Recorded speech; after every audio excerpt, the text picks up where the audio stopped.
Assalamualaikum warahmatullahi wabarakatuh. Selamat datang kembali pada video kami di channel Seri A Saham. Pada video bersama saya sebelumnya, kita sempat membahas tentang ragam ilmu keuangan atau ilmu uang. Yang pertama saya sebutkan adalah ilmu mencari uang. Yang kedua, ilmu mengelola uang. Dan yang ketiga, ilmu menginvestasikan uang.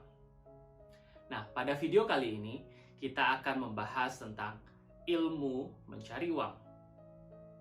Ilmu mencari uang sebenarnya adalah ilmu keuangan yang relatif sudah dikenal oleh banyak orang.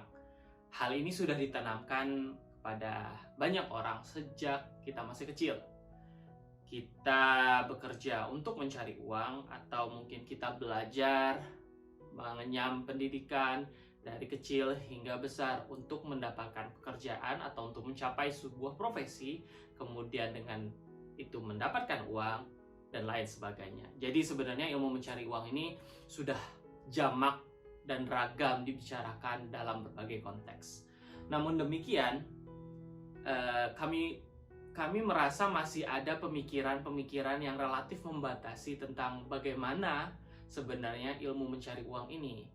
Karena salah satunya yang agak sering kita temukan pada masyarakat kita adalah bahwasannya satu orang itu identik dengan satu profesi atau satu pekerjaan, di mana pekerjaan itu adalah untuk mendapatkan uang. Namun di zaman yang modern ini, rasanya pola pikir itu tidak lagi cocok untuk kita terapkan, karena banyak mungkin kita sudah mengenal orang-orang yang memiliki berbagai macam profesi dan pekerjaan pada satu waktu bersamaan. Misalkan dia bekerja pada suatu perusahaan tertentu dan di saat bersamaan dia juga berdagang atau berusaha, dia juga membuat konten-konten atau sebagai konten kreator, dia juga berlaku sebagai pembicara. Hal-hal ini sudah semakin jamak kita temukan di masyarakat kita saat ini. Dan itu sebenarnya juga pola pikir yang tidak membatasi bagaimana satu orang sebenarnya bisa melakukan banyak hal, banyak profesi untuk misalkan mencari uang. Ilmu tentang mencari uang ini salah satu hal yang dasar yang mungkin kita bisa pahami terlebih dahulu adalah bagaimana kita mengklasifikasikan dua tipe pendapatan. Ya, ini pertama active income dan yang kedua passive income. Jadi ini klasifikasi yang jamak atau sangat umum dibicarakan oleh orang. Yang pertama adalah pendapatan aktif atau active income. Apa itu pendapatan aktif? Adalah pendapatan yang kita terima atau bahasa jamaknya adalah uang yang kita terima itu berdasarkan hasil kerja yang aktif kita lakukan. Ya, ini mungkin kita bisa klasifikasi sebagai profesi yang kita lakukan secara aktif, kemudian kita dibayar karena itu, atau usaha yang kita lakukan secara aktif dan kita dibayar karena itu. Jadi ini mungkin untuk teman-teman yang karyawan atau teman-teman yang bekerja di perusahaan atau kemudian teman-teman yang berdagang dengan usahanya masing-masing, itu dikategorikan sebagai active income, yang mana pendapatan itu kita terima karena kita melakukan sesuatu secara aktif. Nah, kemudian di sisi lain kita memiliki yang namanya pendapatan pasif atau passive income. Dari mana atau apa arti dari passive income ini?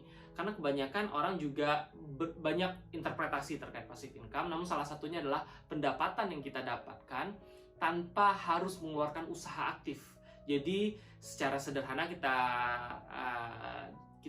ambil kesimpulannya adalah dengan kita tidak melakukan banyak usaha, kita tetap mendapatkan income. Apa contoh pendapatan pasif ini? Salah satunya adalah royalti misalkan. Jadi para penulis buku perlu melakukan usaha aktif semua. Jadi passive income ini jangan salah kaprah bahwasanya kita hanya duduk diam terus kita terima uang. Tidak sesederhana itu. Tetap passive income di awalnya harus kita lakukan usaha supaya kita mendapatkan hasil. Seperti contohnya saya sebutkan tadi adalah royalti buku. Misal, di awal para penulis buku harus meluangkan waktu untuk menulis bukunya. Namun demikian ketika buku itu sudah selesai dan dijual oleh para penerbit, penulis masih mendapatkan royalti. Jadi selama buku tersebut masih terjual, penulis akan mendapatkan royalti. Nah, dalam konteks ini penulis tidak perlu melakukan apa-apa lagi, tapi tetap mendapatkan pendapatan. Nah, itu yang kita sebut dengan passive income. Atau yang sering dibahas tentang saham adalah dividen. Dividen income juga termasuk kategori passive income. Kenapa? Para investor tidak harus melakukan usaha aktif untuk mendapatkan dividen. Yang harus melakukan usaha aktif adalah perusahaan tersebut. Namun demikian, pada awalnya investor juga harus melakukan usaha aktif, yaitu mengkaji mana perusahaan yang dia harus tempatkan investasinya, kemudian mengkaji laporan keuangan dan sebagainya. Jadi pada awalnya semua passive income didahului dengan active effort atau usaha aktif. Nah, dalam waktu tertentu barulah bisa dikatakan itu sebagai passive income. Contoh lain dari passive income adalah misalkan portofolio. Portofolio ini dalam arti kata termasuk investasi, tapi tidak hanya terbatas pada perusahaan. Mungkin teman-teman punya reksadana, kemudian teman-teman punya emas dan lain sebagainya.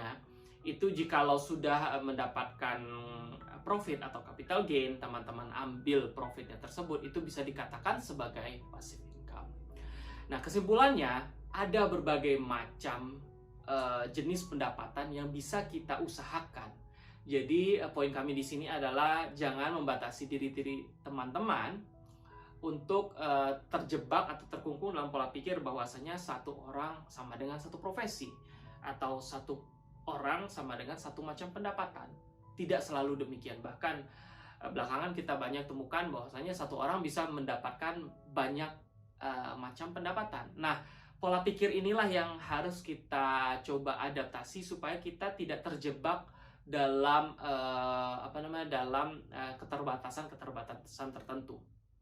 Dengan demikian teman-teman sekarang bisa berpikir, jika teman-teman bekerja sekarang dalam satu perusahaan, kemudian teman-teman berpikir bahwa saya ingin mendapatkan pendapatan lainnya atau another revenue stream, macam income lainnya, itu bisa. Teman-teman mungkin bisa berdagang kecil-kecilan, tidak harus tiap hari, mungkin dikhususkan hanya menerima order Sabtu Minggu. Misalkan ada teman-teman yang hobi masak, bisa hanya masaknya Sabtu Minggu saja, atau mungkin hanya 1 hari dalam seminggu, open PO. Jadi hal tersebut tidak mengganggu profesi full time teman-teman yang bekerja di perusahaan, tapi juga bisa mendapatkan pendapatan lainnya. Atau bagi teman-teman yang hobi ngomong, ya kan ya, hobi ngobrol atau hobi nulis, bisa menjadi content creator. Di saat teman-teman memiliki waktu lowong, teman-teman bisa bikin suatu konten-konten bermanfaat yang bisa dibagikan ke semua orang-orang, dan itu bisa menjadi bentuk pendapatan lainnya. Atau mungkin teman-teman misalkan hobi nulis, bisa dimulai dengan nulis buku. Banyak sekarang penerbit independen yang membuka jasanya dan kita bisa menerbitkan karya-karya kita. Begitu juga mungkin bagi teman-teman yang suka seni, bernyanyi atau main musik dan sebagainya. Begitu banyak macam pendapatan yang kita bisa usahakan di zaman modern ini. Maka dari itu kesimpulan dari kami adalah jangan batasi diri teman-teman, gali dan explore lagi sebanyak mungkin apa yang ingin teman-teman lakukan yang bisa memberikan manfaat ke banyak orang, dan juga untuk teman-teman mendapatkan manfaat, dan salah satunya adalah mendapatkan pendapatan ekstra. Mungkin itu saja yang kita bahas pada video kali ini. Kita akan ketemu lagi pada video berikutnya. Terima kasih. Assalamualaikum warahmatullahi wabarakatuh.